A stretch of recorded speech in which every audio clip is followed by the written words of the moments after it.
Diego Hipólito, você pensou em fazer alguma loucura com a sua vida enquanto esteve no armário? A pessoa, quando está nesse momento de síndrome do pânico, depressão, crise de ansiedade, ela nem sabe o que ela está fazendo muitas vezes. Quando você contou para sua mãe, para o seu pai, para sua irmã, como é que foi a reação? Minha mãe foi um pouco diferente. Disse aquelas coisas tipo, eu quero que você morra. Você acredita na cura gay? Pode ser que futuramente eu pense diferente, eu não sei. Você acha que a homossexualidade é uma doença? Quem sou eu para estar dizendo que é certo ou que é errado? Eu estou falando só sobre a minha vida. Eu não sou o dono da verdade. Diego, que igreja você frequenta? E eles te receberam bem depois do dia 8 de maio?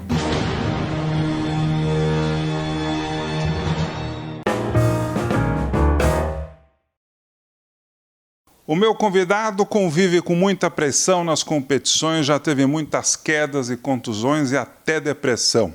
Mas nada disso impediu ele de ser um medalhista olímpico.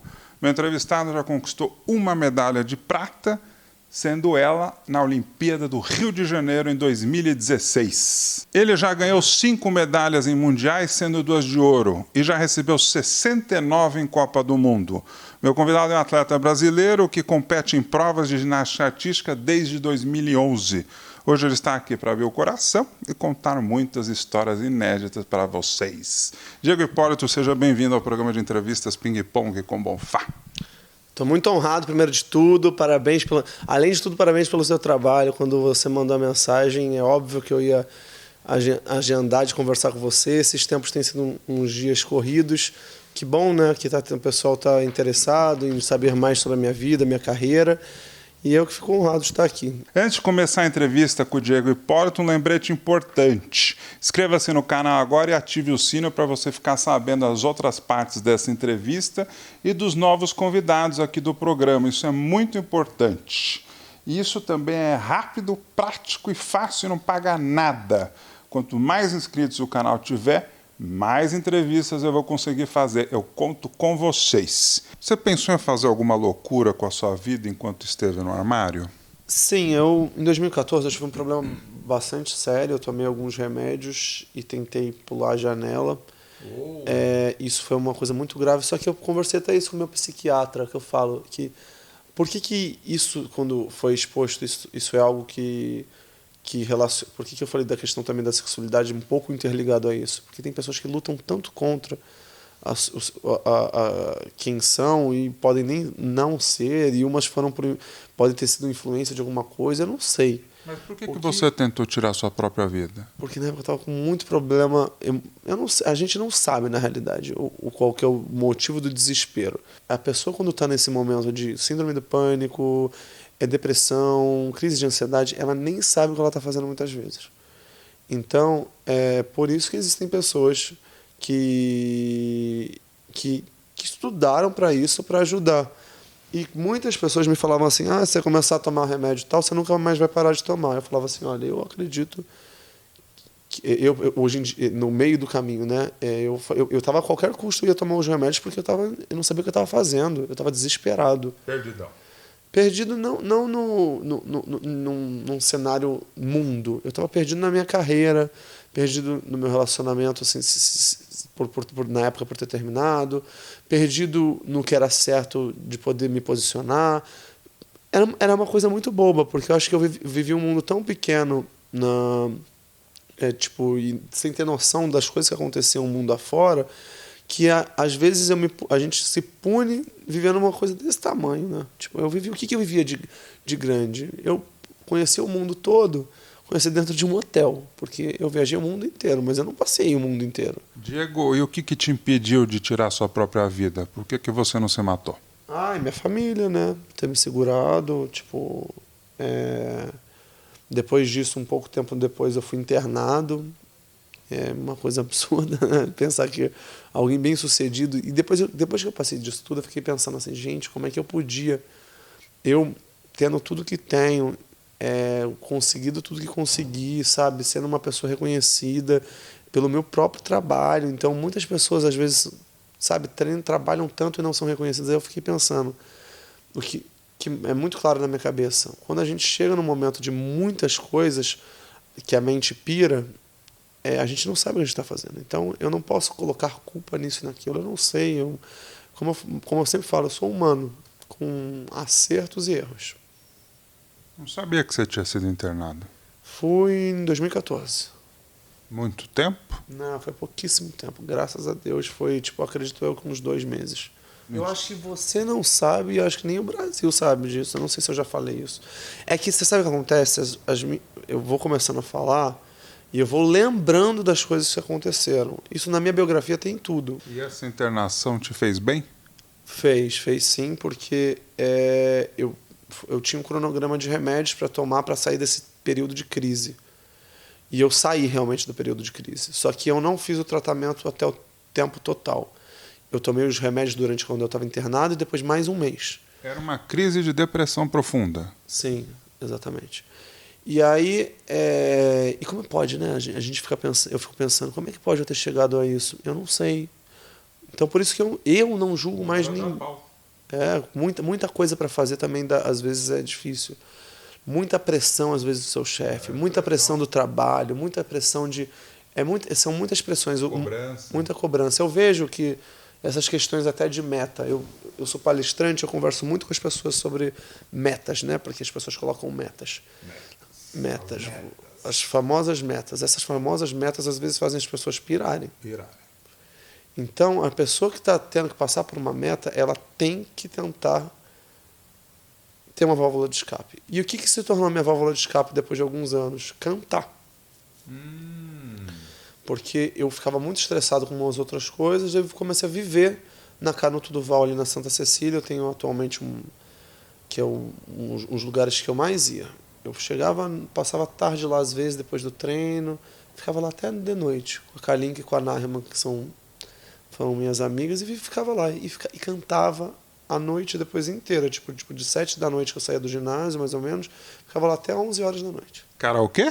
Karaokê. Eu amo karaokê. Então vamos lá. O que o senhor anda cantando por aí? Costumo cantar, tem uma música que eu canto sempre, que é uma música do Robson Monteiro, que é Pra Sempre Vou Te Amar, que é uma música alta, mas eu só canto ela para mostrar que eu não sou cantor de chuveiro. Tem Retalhos de Cetim, que eu gosto de cantar bastante, que é um samba.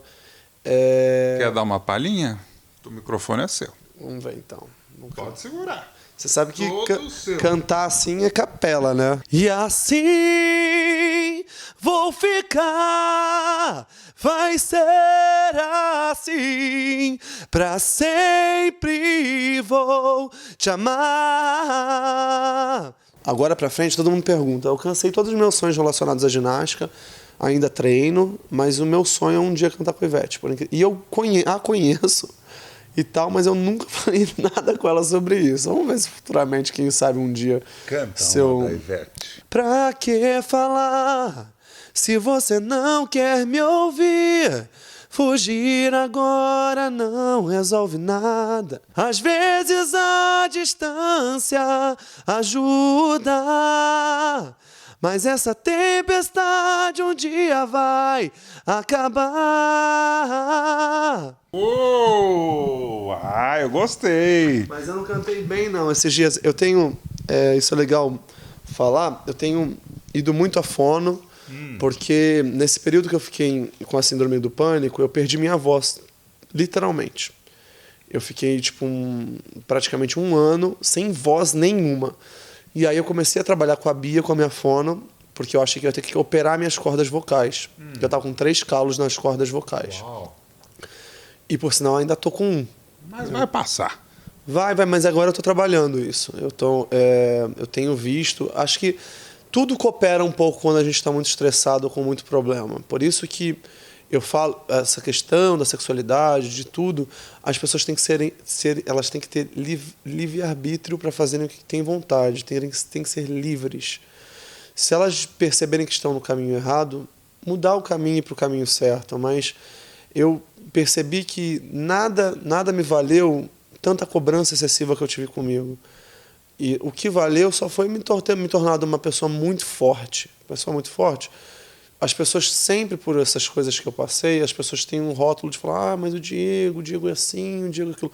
O Diego é um cara que venceu na vida, que se tornou bem-sucedido por muita dedicação, que foi pobre de não ter o que comer e com isso se tornou um vendedor ambulante, que passou por absurdos de abusos físicos, abusos morais, abusos psicológicos, e sempre foi íntegro, que caiu numa Olimpíada e levantou de cabeça erguida, naquele período estava soberbo, e depois fui para uma outra Olimpíada num período totalmente diferente, caí de novo, fui para uma outra Olimpíada totalmente com os meus pés no chão, e que foi aprendendo a viver. Então, o Diego é o que é todo brasileiro. Não é nada diferente de ninguém. Nós temos muitas dificuldades, só que a gente tem que parar muitas vezes de se vitimizar. Porque se não tivesse as pessoas que têm o trabalho de menor valor financeiro, como ia ser feito o mundo se todo mundo fosse rico, gente? Só que a gente tem que encontrar felicidade onde a gente esteja. Porque não adianta nada a gente ficar olhando para a vida do outro, olhando, mas ele tem isso e eu não tenho. Eu acho que, conquistas, às vezes, pessoais que não são financeiras são muito mais importantes. A minha família sempre foi muito unida, mesmo quando a gente não tinha o que comer. Eu sempre quis dividir minha fatia do bolo para a minha família inteira, porque foram eles que passaram todas as dificuldades que eu passei e foram eles que acreditaram no Diego, mesmo quando ninguém acreditava. A nossa base se torna total a nossa família. E quando eu tive o posicionamento da minha família sobre sexualidade, sobre tudo, um posicionamento tão bom, né, de você ter apoio dos seus pais, que é algo que eu achava que não iria ter inicialmente, e que foi difícil para minha mãe quando eu contei. Quando eu contei foi muito duro para ela, não foi como ela é atualmente. Como é que ela reagiu? Inicialmente, nossa, minha mãe ficou muito triste e tal, e minha mãe tinha tantos amigos gays, e é isso que eu falo, quando é com seu próprio filho, a história se torna diferente. E ela foi amadurecendo muitas coisas nela, uma pessoa que trabalhou na roça, que eu entendo que tem ensinamentos diferentes e pensamentos que muitas vezes vão de um conflito, né, do que a gente pensa. Mas antes de continuar a minha entrevista com o Diego Hipólito, um lembrete importante. Inscreva-se no canal agora e ative o sino para você ficar sabendo das outras partes da entrevista e dos novos convidados do programa. É rápido, prático e não paga nada. Quanto maior o número de inscritos, maior será o número de entrevistas que eu vou conseguir fazer aqui no canal. Eu conto com vocês. Quando você contou para sua mãe, para o seu pai, para sua irmã, como é que foi a reação? Vai, conta pra gente. Eu acho que a reação do meu pai foi sensacional, como sempre. Meu pai me tratou igual, não mudou absolutamente nada. Minha irmã não mudou absolutamente nada. Minha mãe foi um pouco diferente. Minha mãe foi dura, porque minha mãe, por uma questão religiosa, ela lidou de uma maneira um pouco mais dura, acredito eu. Mas eu penso, como eu falei, de uma maneira religiosa, né? Mas você não ficou um tempo sem frequentar a casa, não faltou numas festas familiares, não teve isso? Sim, isso é verdade. Eu nem sabia como você sabe disso. Eu sou bem informado, né? Aqui somos... Você falou com a minha mãe? Aqui somos aqui é um jornalista falando, né? Fazemos uma boa pesquisa aqui. Deve ter falado com a minha mãe, tá brincando. Eu fiquei um pouco distante, porque eu era uma sensação de conflito meu. Eu tinha problema comigo mesmo. Eu estava assim, pensando do que eles poderiam estar pensando. Ninguém estava pensando nada. Eu acho que quem, na realidade, colocou um bicho de 7 cabeças maior deve ter sido eu mesmo. Minha mãe foi dura, sendo bastante realista. Minha mãe foi dura. Minha mãe é uma pessoa que a vida fez ela ser muito dura. Mas dura em que sentido? Parou de falar com você? Não, a gente se distanciou muito. Muito. Isso foi não... fria? Foi um pouco dura com palavras. Eu me senti muito ofendido momentaneamente. Houve umas barbaridades, é isso? Acho que todo mundo fala barbaridade quando, quando não tem entendimento daquilo que é com o outro, né? Então ela não tinha entendimento. E hoje em dia eu passei por um relacionamento péssimo depois disso. Mas ela não disse aquelas coisas tipo, eu quero que você morra. Não, de maneira alguma. Minha mãe nunca falou isso. Porque tem uns pais aí que dizem para os filhos, eu quero que você morra. Eu já li isso aí. Não, nunca minha mãe falaria isso. A minha mãe, ela foi muito dura por questões de crença. E isso se foi um conflito comigo também por questões das minhas crenças. Eu acredito muito em Deus, voltando a dizer. Eu tenho tatuado Jesus no meu braço, eu tenho uma cruz no meu pescoço, eu tenho escrito planos de Deus no meu oblíquo. Tudo para mim é relacionado. E eu não vou deixar de ir para o culto, porque outras pessoas também podem ter preconceito. Depois que aconteceu isso, muitas pessoas que vinham e ao culto, eu recebi algumas mensagens, questões do que estava escrito na Bíblia, disso, daquilo, né? Que, tipo, que os gays não herdarão o reino dos céus. Né? Eu li isso e isso me fez muito mal. Ninguém sabe em certo o que cada pessoa passa. Eu sei do que eu passei e sei que fez muito mal para mim ter me punido muitas vezes por questões de sexualidade. Eu não estou pedindo para ninguém aqui começar a ser gay. Eu não estou levantando uma bandeira. Gente, sejam gays. Quem é gay, quem não é gay não é gay. Você acredita na cura gay? Não sei, eu não sei se é verídico, se não é. É tudo como eu falei. Eu não tenho uma opinião certa sobre tudo. A única opinião que eu tenho atualmente é que eu sou gay. Se tem cura, se futuramente... Você acha que a homossexualidade é uma doença? Eu não acho que a homossexualidade é uma doença. Não acho. Eu realmente tenho isso na minha cabeça. Não acho que é uma doença. Então, em cima disso... Provavelmente não tem cura, né? Se não é uma doença... Nos meus pensamentos, no que eu vivo atualmente, eu acho muito difícil existir uma cura gay.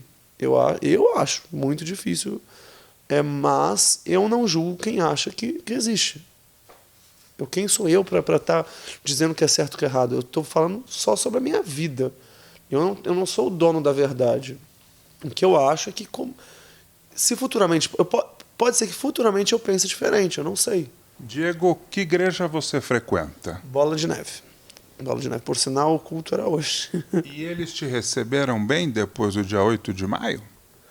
Então, vou ser bastante sincero. Eu ia todas as quintas-feiras. Depois disso, minha vida virou um turbilhão de coisas para eu fazer. Eu ainda não voltei a ir aos cultos, mas eu não vou deixar de ir aos cultos. É que minha agenda foi preenchida todos os dias. Para mim, ir ao culto é uma prioridade, mas eu peguei e aproveitei essas situações atuais para que eu fosse em busca de um outro sonho meu que eu estou empenhando, que futuramente eu vou divulgar. No dia 21 eu divulgo, no dia 21 de junho. Você está gostando da minha entrevista com o Diego Hipólito? Não acabou! Diego Hipólito, você fez muita pegação na concentração. Se você tivesse solteiro, qual o perfil que te atrai? Não importa se seu sonho é alto. Se você não sonhar alto, você não vai alcançar nada. Diego Hipólito, é verdade que você já se achou bem feio? Com que idade você começou a frequentar a balada gay? E eu mandei uma mensagem: Michel, preciso conversar com você. E ele falou assim: eu acho que eu já sei o que é e tal. Você já traiu? Já foi traído? E quando você descobre, qual é a sua reação? Tesão e sexo é momentâneo, mas respeito é eterno. Você já realizou alguma fantasia sexual? O que pode e o que não pode fazer entre quatro paredes?